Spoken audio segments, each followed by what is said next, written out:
This happened about 4 years ago, back when I was 22. Junior year of college. I was studying education, wanted to be a teacher, actually, elementary school. I thought that was the most grounded, stable path a person could choose. Safe, purposeful. I was the kind of person who color-coded her planner and kept granola bars in her backpack for emergencies. I had everything accounted for. I don't keep a planner anymore. I know that sounds like a small thing, but the way I used to plan, that careful, trusting way, I haven't been able to get back to it. Some part of me stopped believing that having a plan meant anything. That day started like every other Tuesday. It was mid-November. A Tuesday, around 1:40 in the afternoon. I was in Hargrove Hall at my university, a mid-sized state school in central Ohio. Hargrove is one of the older academic buildings on campus. For floors, built sometime in the 60s, that particular shade of institutional beige that never looked clean even when it was. The hallways were wide and always slightly dim. Even during the day, because the fluorescent panels were old and half of them had that low-grade flicker that you stopped noticing after your first week. I was there for a seminar that met in room 214, a narrow classroom with tall windows on one side, and a whiteboard that still had equations on it from whatever class had been in there before us. The seminar ran from 2 to 3:15, but I'd come early like I always did, probably 40 minutes early. I wanted a good seat near the window, away from the flickering light near the door. The building was quiet, quieter than usual. Actually, there was a home football game that afternoon, and most of campus had cleared out by noon. I remember passing maybe 3 people on my way in. One guy on his phone at the entrance, 2 girls heading out through the side door. By the time I settled into 214, I don't think I saw or heard anyone else on the second floor.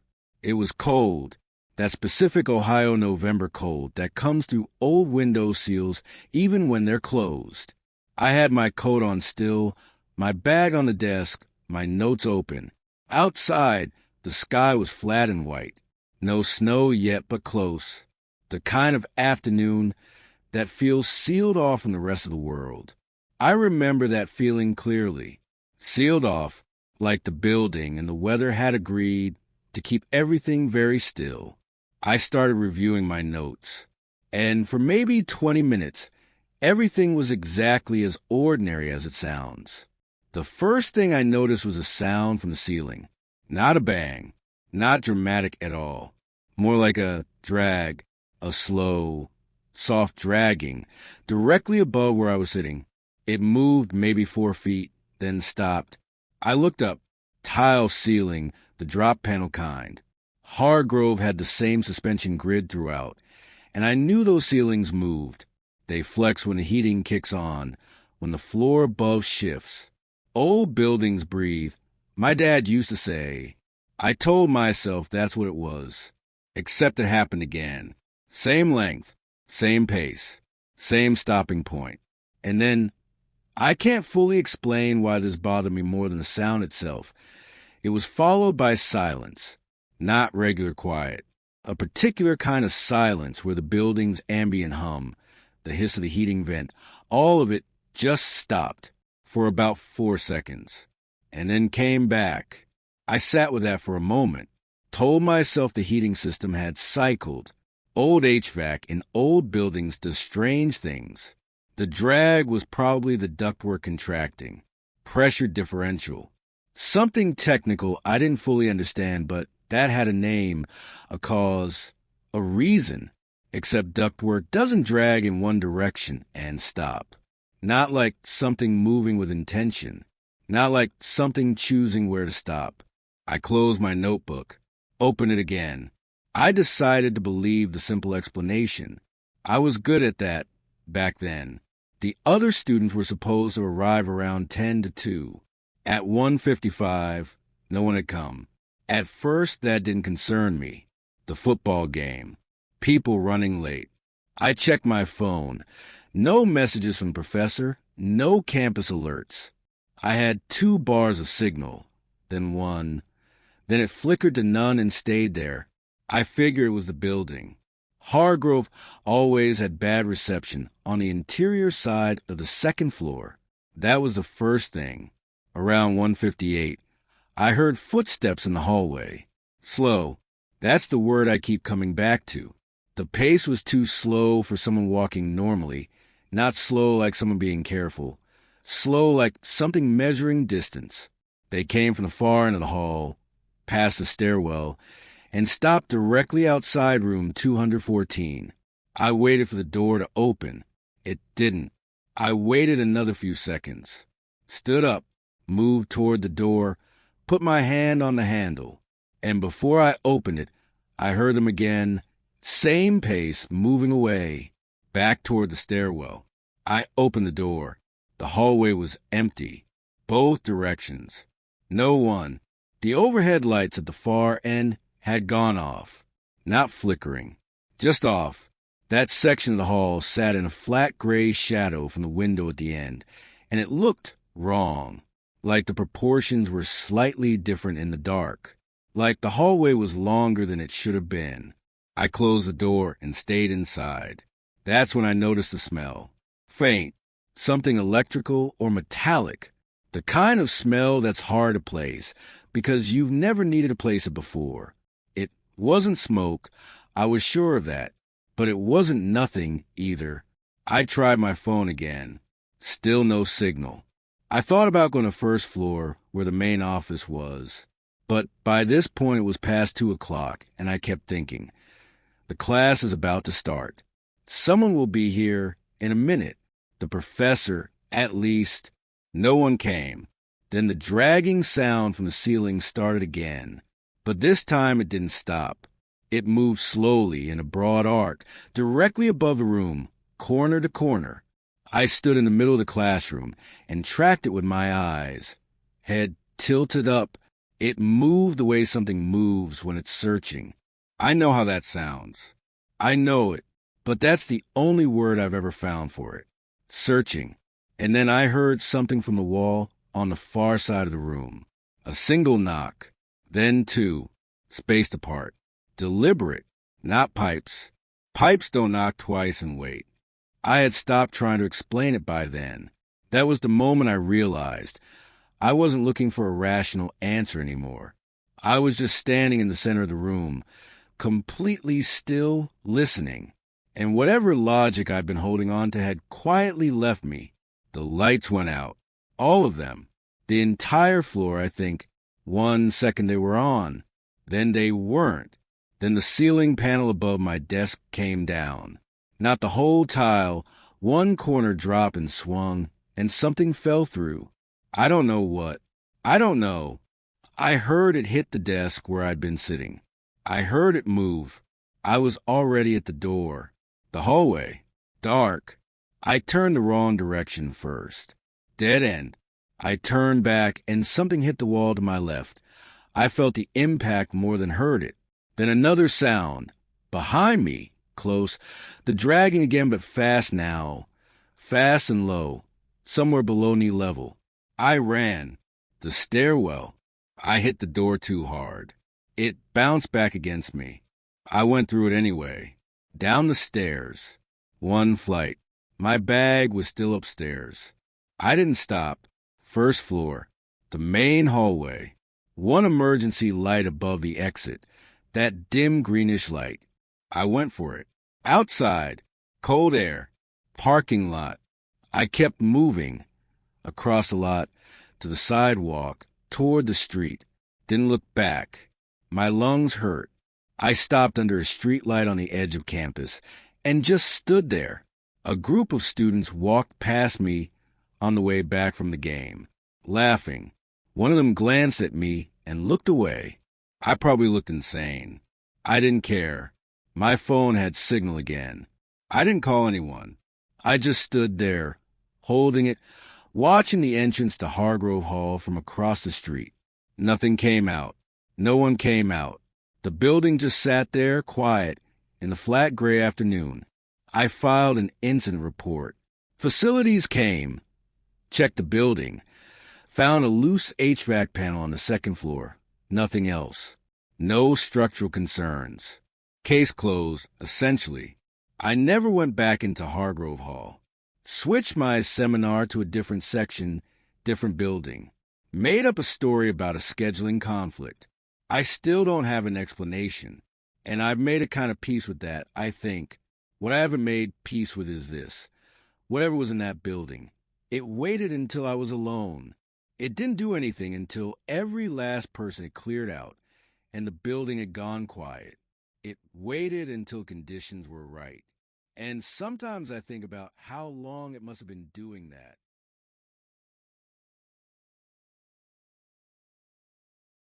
This happened 3 years ago, when I was 26. I just started my first real job. Not a contract, not a temp placement, an actual salary position with my name on a door badge. Facilities coordinator at a mid-sized private hospital outside of Raleigh, North Carolina. I know that's not a glamorous title. It basically meant I managed maintenance schedules, handled vendor access, walked the building after hours to check that everything was locked and logged. Unglamorous, methodical, mine. I was proud of it. That's the part that feels strange to say now. I was genuinely proud of how well I knew that building. Every corridor, every utility closet, every elevator shaft access panel.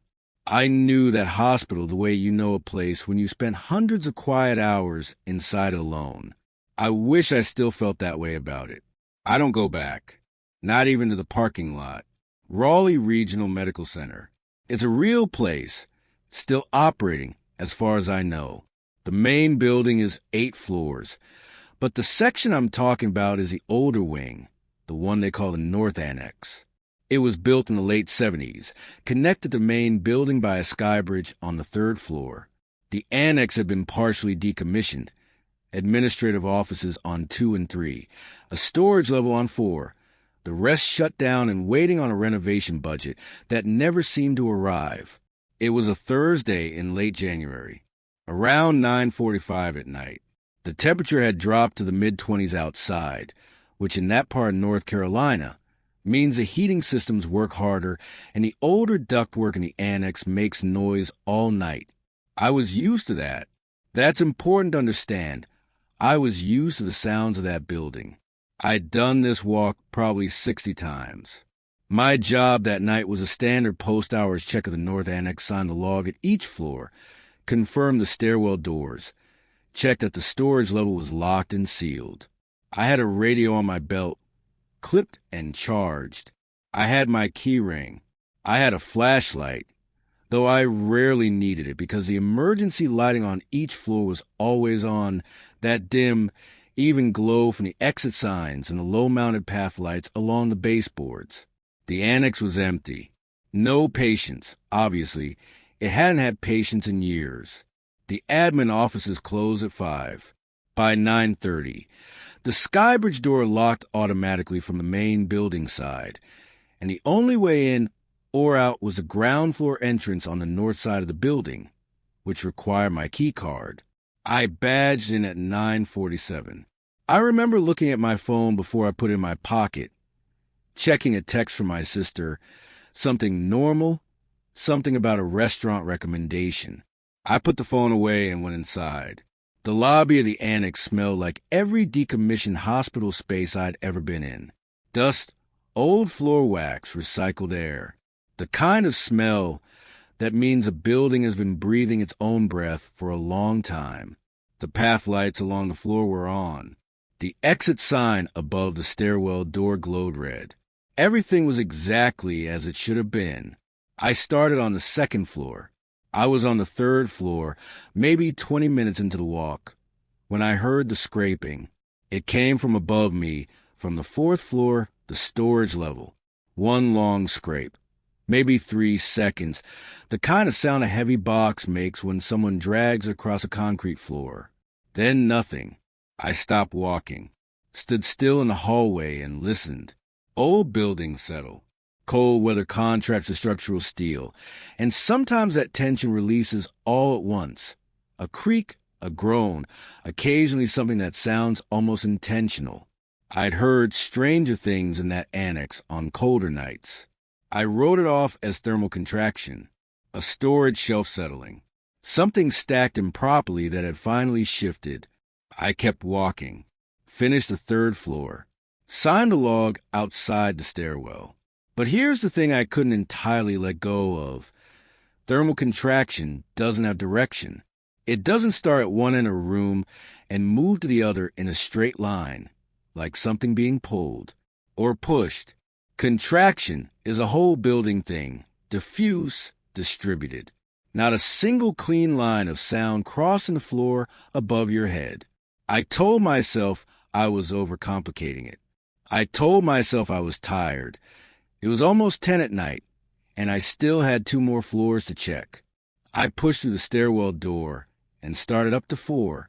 The storage level was darker than it should have been. Not fully dark. The path lights were on. The exit signs were on. But one of the overhead panels at the far end of the main corridor had gone out, and it left a section of the hallway in a shadow that the path lights couldn't fully reach. I made a note on my clipboard. Maintenance ticket in the morning. I was about halfway down the corridor when my radio cut out. Not static, not interference, fading in and out. It just went silent. The little green indicator light on the top was still on. Power was fine, but the channel was dead. I clicked the talk button, said my name and location per protocol. Nothing. I tried the secondary channel. Nothing. I told myself it was a building. The annex was known for poor radio propagation on the upper floors. Something about the wall composition. The older materials. I'd had spotty reception up there before, though never a complete blackout. I figured I'd try again in the stairwell where the signal was usually cleaner. I finished the floor check quickly. Signed the log. Didn't linger. I was heading back toward the stairwell when I noticed the door to storage room 4C was open. Not ajar. Open. Wide open. All the way back against the wall, like someone had pushed through in a hurry. That door was on my lock checklist. I had checked it on the previous Thursday. Sealed, locked, key required. I stood in the hallway looking at it, and I had this very specific, very calm thought. I don't have a key to that room. No one on my team does. The key to 4C was held by the facilities director. Checked out only for inventory audits. The last inventory audit had been in October. I stood there for a moment. I didn't go closer. I told myself there was an explanation, a contractor, a late access log I hadn't been CC'd on, some administrative thing I didn't know about. But I was also aware in a quiet, cellular way that I was now standing on the 4th floor of a decommissioned building wing, alone, with a radio that wasn't working, looking at a door that should not be open. I started walking back to the stairwell. That's when I heard the footsteps. They came from the direction I was walking toward, the stairwell end of the corridor. Slow, unhurried. I want to be careful about how I describe this because I've replayed it enough times to know I'm not exaggerating. The pace was wrong. Normal footsteps have a rhythm to them that matches how human bodies move. These were too evenly spaced, too measured, like someone counting their steps deliberately, making sure each one landed the same distance apart. They stopped. I stopped. The hallway was empty in both directions. I stood there for probably 10 seconds, which is a long time to stand completely still in a silent corridor, and I became aware that the building had gone quiet in a way it hadn't been before. The hiss of the heating vent near the ceiling, a sound I'd been hearing all night without registering it, was gone. The low mechanical hum from the elevator shaft at the end of the hall, gone. The entire ambient sound of the building had dropped out, and what was left was a silence so complete it had weight. And then, from inside the wall to my left, not the ceiling, the wall, a single knock, hollow, close, followed, after a pause of maybe 3 seconds, by a slow scraping that moved along the interior of the wall from one end of the hallway toward the other. Toward me. It stopped about 6 feet to my left. I have no explanation for what was inside that wall. I don't. The walls in the annex had a utility chase running through them. I knew that, pipes and conduit, but nothing that a person could move through. Nothing large enough. I knew the building. I knew its bones. And I stood there knowing all of that, and none of it helped me. The exit sign at the end of the corridor went out, then the one behind me, then the path lights. All of them. The entire floor dropping into a darkness. So complete, I lost my sense of direction. I turned on my flashlight. The beam hit something at the far end of the hall. I don't know what. A shape? A disruption in the air? I can't tell you because my brain didn't file it cleanly. I just moved. The wall to my right made a sound. Not a knock. Something heavier. Something from the other side pushing against the drywall. And I heard it bow. I ran. I hit something in the dark. A cart? A shelf? I don't know. I went down on one knee. Got up. My flashlight rolled. I left it. The stairwell. I needed the stairwell. Something behind me in the hallway. A sound. Low. Continuous. Getting closer. My hand hit the stairwell door. Down. One flight. Two. I missed a step, caught the railing. Kept going. Ground floor. The lobby. The exit. I could see the outside light through the glass panel in the door. I hit the crash bar. Cold air. Parking lot. I kept moving, away from the building, past my car, to the middle of the lot where there was light and open space and nothing above me. I stopped, turned around. The north annex stood there exactly as it always had. Dark windows. Exit signs faintly visible from outside. Nothing moving. Nothing broken. A security guard from the main building had seen me come out running. He jogged over, asked if I was all right. I told him I'd had a fall on the stairs. He looked at my knee. It was bleeding through my pants, which I hadn't noticed. He helped me to the main building entrance. I didn't go back inside the annex that night. I filed a maintenance report about the lights and the radio. Facilities reviewed the building, found a minor electrical fault on the 4th floor that explained the lighting failure. The 4C door. They said the latch mechanism had degraded, that it could have swung open on its own. The radio issue was attributed to a relay problem that had since resolved.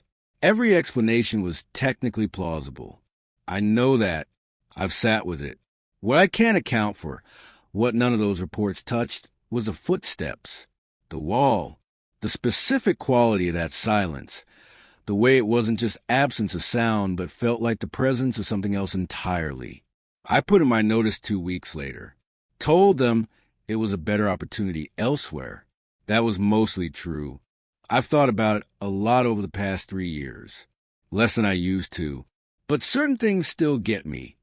Empty corridors, the particular hum of a building's HVAC, any exit sign that flickers. Whatever was in that annex, it wasn't confused by my presence. That's the part one keep returning to. It wasn't startled. It wasn't reacting.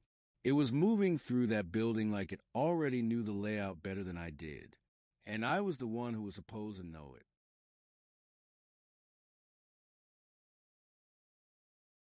This happened about 5 years ago, when I was 24. I'd just gone through a bad breakup. The kind where you don't just lose a person. You lose the whole version of your life you built around them. The apartment, the routines, the plans. All of it. I was staying with my older brother in Portland, Oregon, working a part-time data entry job and trying to figure out what came next. I wasn't in a dark place exactly. More like a blank one, going through motions, filling hours, not really landing anywhere. I still sleep with the hallway light on. I've told myself it's a habit. I know it isn't. My brother worked for a property management company that handled commercial real estate. One of their accounts was the Bancroft Building, a 6-story office complex in northwest Portland, about 4 blocks from the Pearl District, built in the early 80s, renovated badly in the 90s, The kind of building where the lobby looks updated, but everything above the second floor still feels like 1983. Drop ceilings, narrow hallways, carpet the color of old moss. He needed someone to do a Saturday walkthrough, just a visual check, nothing technical. The regular building manager was out sick, and the property needed to be logged before prospective tenant visit on Monday. He offered me $60 cash and said it would take an hour, tops. I had nothing else going on.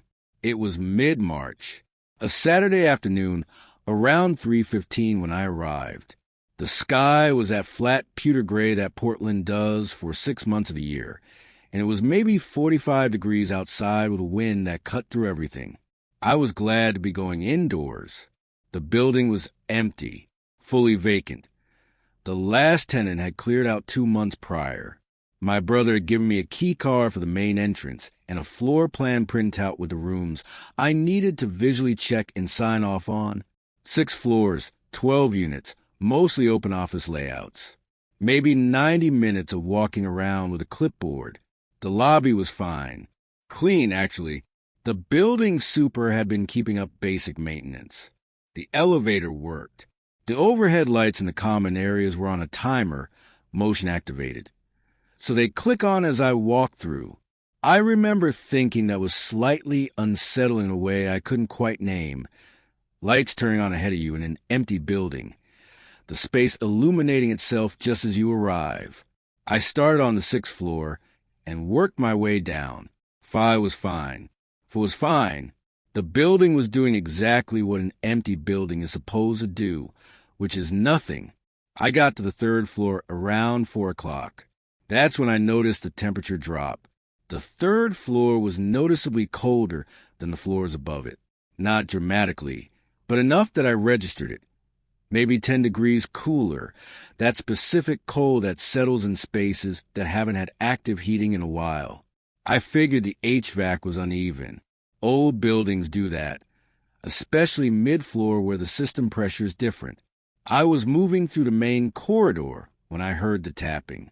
3 taps, metal on metal or close to it, coming from the far end of the hallway, near the utility closet, evenly spaced. Then a pause. Then 3 more. I stopped walking. Listen. Old buildings run pipes through their walls and ceilings constantly. Water, heat, whatever. And those pipes expand and contract and knock against their brackets all day long, especially in cold weather, when the differential between indoor and outdoor temperature is sharp.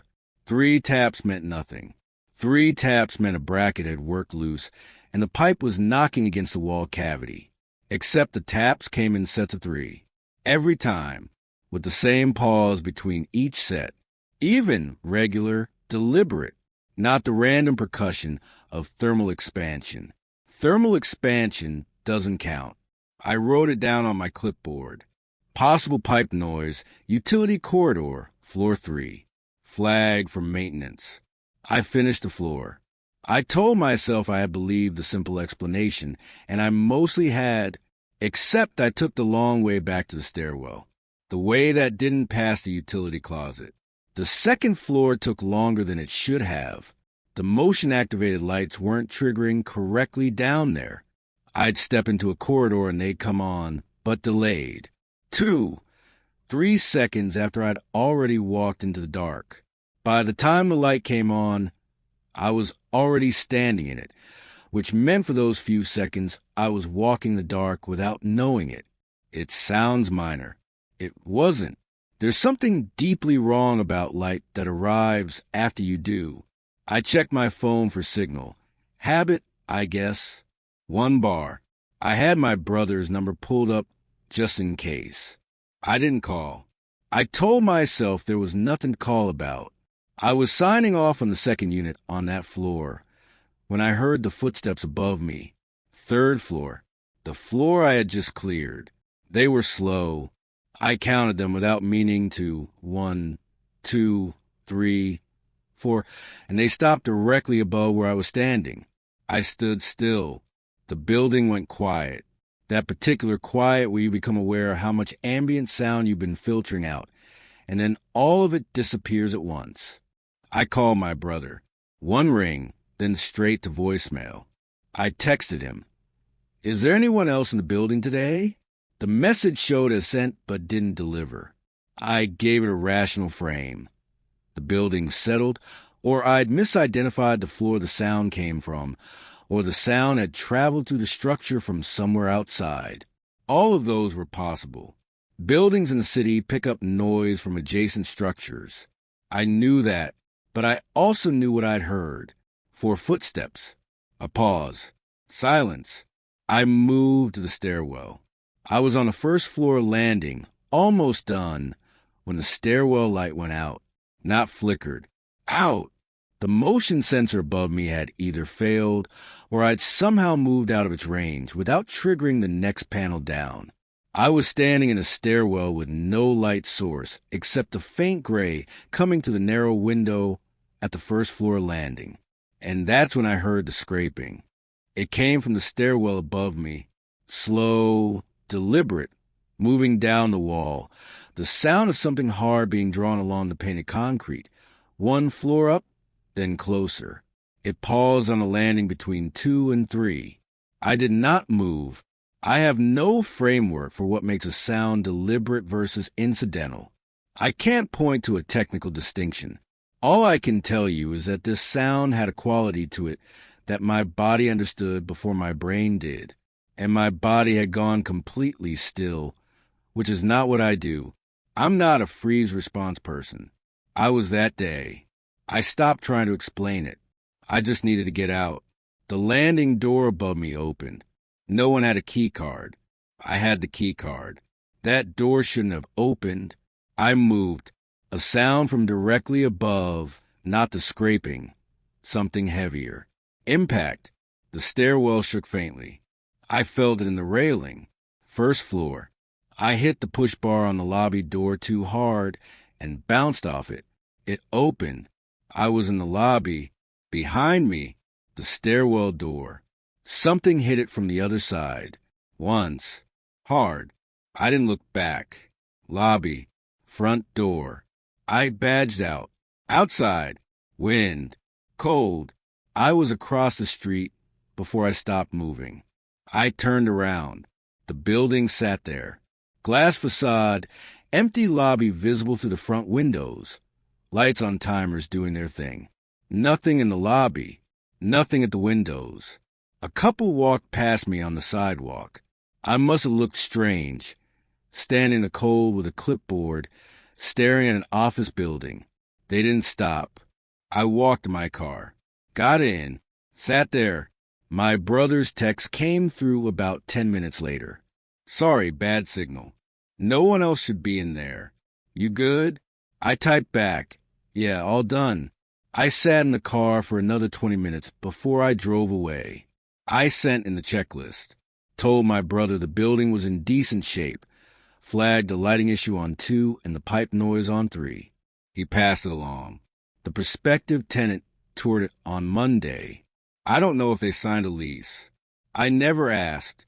I've thought about it in the years since, more in some periods than others. I've landed on nothing. No explanation that accounts for all of it at once. The footsteps, the door, the sound in the stairwell. Each piece has a possible answer. Together, they don't. What changed is hard to describe. I'm more aware now of how a space sounds when it's supposed to be empty. I notice the bass line, the hum, the ventilation, the small noises a building makes when no one is interfering with it. And when that bass line changes, I don't wait around to figure out why. I used to think that was anxiety. I've come around to thinking it's just information. Whatever was in that building, it wasn't bothered by my presence. That's the clearest thing I can say. It wasn't hiding. It wasn't reacting. It was just moving at its own pace, the same way it probably had been before I arrived.